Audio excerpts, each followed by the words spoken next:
Greetings, ladies and gentlemen, and welcome to this narration of the web series The Burning Ones. If you're new to the series, there is a playlist listed down below in the description. And as always, I hope that you enjoy. Chapter 32. Anywhere but here. I'd seen many strange things in these recent days. I even had tea with one of them. Goodness, I would have killed for a cuppa right now. I wasn't tired so much as weary. I only wanted to sit back in my room with Allison and Shadow and Qzaf and watch some obscenely long extended edition dorky human film. I would have loved to see the hero save the day, get the girl, and fly off into the sunset. I wanted to wear a fuzzy, warm pink sweater, even if the color was a bit masculine for me. I didn't really care if it was all bright and vibrant because it was comforting. I wasn't going to get what I wanted, though. I was wearing a cold, hard, experimental Kestrel 4 battlesuit with an attitude problem.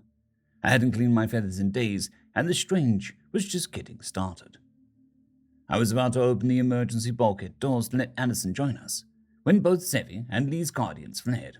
They rippled with bright blue flames. In that moment, Corvid's alarms went off in my ears and on my visor. I saw it through the nanomesh. It was huge. It was burning bright red and had a wingspan of at least 60 meters. I didn't want to believe it, but the creature Cooper described, the creature Voltian and their fossil of, that creature was circling my ship. Guys, are you seeing this? I asked. Zeri rumbled out a string of guttural emotive words that I would assume to be his native language. Coop, Lee shouted into her comms. It's here. I have eyes on the creature. We need to get together, Cooper said. United, we might stand a chance. Spread out. It'll tear us to shreds. Agreed, Mark said. My team just finished sweeping the upper decks. Coming to dig you out, Cooper. Negative, Cooper said. We need a bigger staging area. And we need to draw the fire away from these civilians. The loading bay, Mark suggested. Can your boys secure it? Cooper asked. Consider it done, Mark said. Lee, Cooper said. You and Zevi get down to the loading bay. I'll handle this myself. Qzaf came back there with Addison. A thunderous explosion shook the ship. I guess Cooper was handling things. Don't come down until the fighting is over. Do I look like I want to be fried calamari to you? Qzaf angrily punched in the override code to open the door. 'Cause I don't. Call me when you and your crazy humans finish fighting the other crazy humans who set themselves on fire. Allison tried to walk through, but Qzaf resealed the emergency door. Can't say I blamed him. For some reason, something itching in the back of my mind, I was glad that Allison was not going with us. Let's move, Zevi said. Guy, if you take point, we'll back you up. Got it. I reloaded the flechette caster, wrapped my wings around my body, and advanced in front of Zevi and Lee. So this is the magic creature who saved my life? Lee asked. I don't know what happened, Zevi said. We were trying to revive you. It was not working. Then she pointed. Gaia, what were you pointing at? I don't know, I admitted. It was like this spark and ember beside your heart, and it was fading. Your guardian was trying to keep it alive. I see, Zevi said, introspectively. So the energy was going to the wrong place. Still, it did not work until you touched Lee. It doesn't make sense. Corvid marked 3 phage raiders in the next corridor. They were trying to cut through one of the cavern doors. I signaled Lee and Zevi. Contact. Zevi cast his very effective flash bombs, and I shot 2, but missed the 3rd. I was swinging my gun back around for another pass when what I could only describe as a yellow lightning bolt blasted through the surviving phage's head. What doesn't make sense? Lee asked. The glow of the energy was still fading from her hands. I don't have any special powers. All I got was electrocuted when I touched you. You started glowing, Zevi said. All the energy was sucked out of Lee, through your body, and back into hers. When I woke up, Lee explained, you were convulsing on the ground, glowing like a guardian angel does. The alien doctor was trying to hold you down. I debated whether to share the secret of how my brain had mutated. Don knew, but I doubt he told anyone, not even Mark. Cooper seemed unlikely to take it well, but Zevi was a curious sort. It turned out to be a moot point. I could hear gunfire and explosions as we rounded the corner to enter the landing bay. I could see that Mark and the sheepdogs were in a ferocious battle. Don and Sevi were standing back to back, shooting their rifles into a swarm of phage, scores of them advancing from all sides. Both of their battle armor suits were heavily damaged. Mark and Breaker were fighting two draconoids. Breaker was holding a large shield, trying to stay clear of the flames, and tossing explosive charges, which did not seem to be more than a distraction to the beasts. Mark was burning bright blue. The flames covered his entire body. He was moving faster than I'd ever seen, dodging back and forth, striking one draconoid down and then turning to the other. Neither one stayed down long. "I got Mark," Lee said.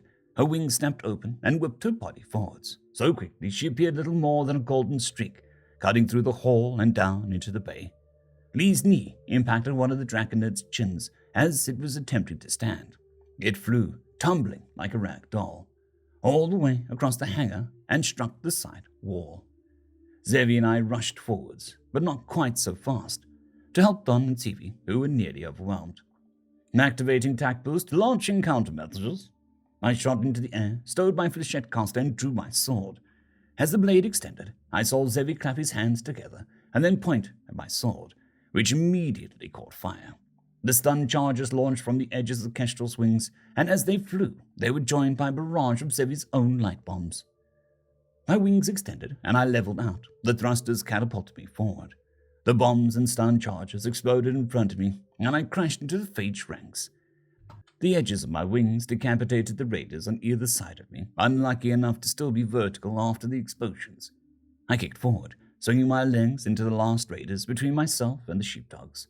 My talons pierced their armor, and I felt their ribcages crush as I slammed them into the floor. "Zevi!" shouted, and then twin walls of blue flame shot past me on either side, protecting our flanks. I dispatched the Phage who weren't already dead with my flaming sword. Gotta hand it to Zevi, the man had style. "Stack up on me," I shouted and rotated my wings over my shoulder and down, providing full frontal coverage. Don and Sevi joined me on either side. Zevi cast a wall of pale white light into us, which stuck to the metal surface of my wings and made them glow.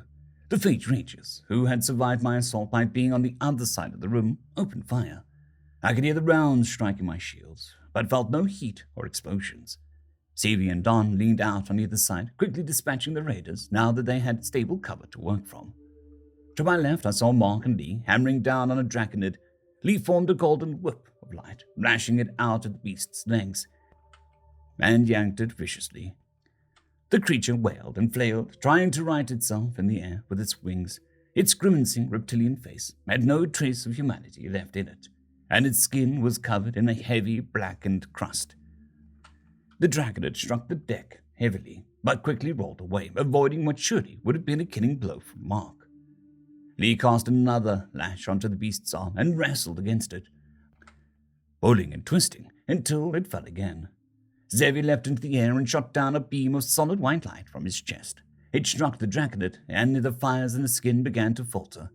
Mark leapt into the air and drew his fist back. It was wreathed in a brilliant sapphire flames, and a pure white spike sprouted out from between his fingers.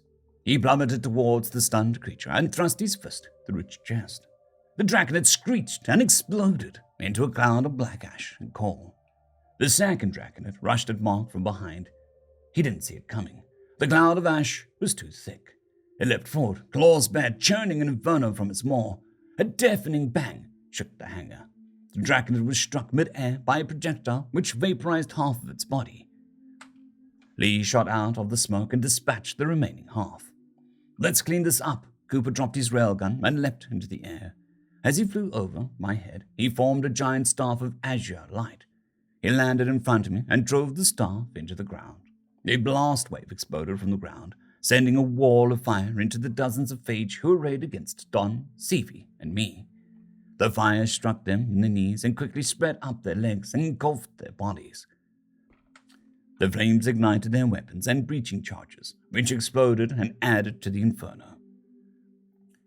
All around me, smoke swirled, flames were dying out, ash covered the floor. Don was kneeling, rubbing soot off the scope of his rifle, but I could see his fingers shaking slightly. Raegar and Lee exchanged a high five to commemorate their victory. Mark walked over, nodded in my direction, and began exchanging information with Cooper. We had done it. My heart was overjoyed. We had survived. "Please," a frail voice echoed across the hangar. "Help me." A female human stumbled out from behind one of the large cargo containers. She was dressed in torn, stained rags and she staggered towards us. Sevie leapt to her feet, gun in her right hand, medical bag in her left, and ran towards the voice. "Sevie!" Breaker howled and ran forward, gun raised, barrel spouting fire. "No! No!" He was far too far away. Everyone was. The woman's body burst into flames. Red wings of energy erupted from her back. The corrupted guardian swatted Breaker's bullets out of the air like flies. An enormous great sword unfolded in the woman's hands. Sevie tried to dive sideways as the blade ignited. The great serpentine tail lunged forward.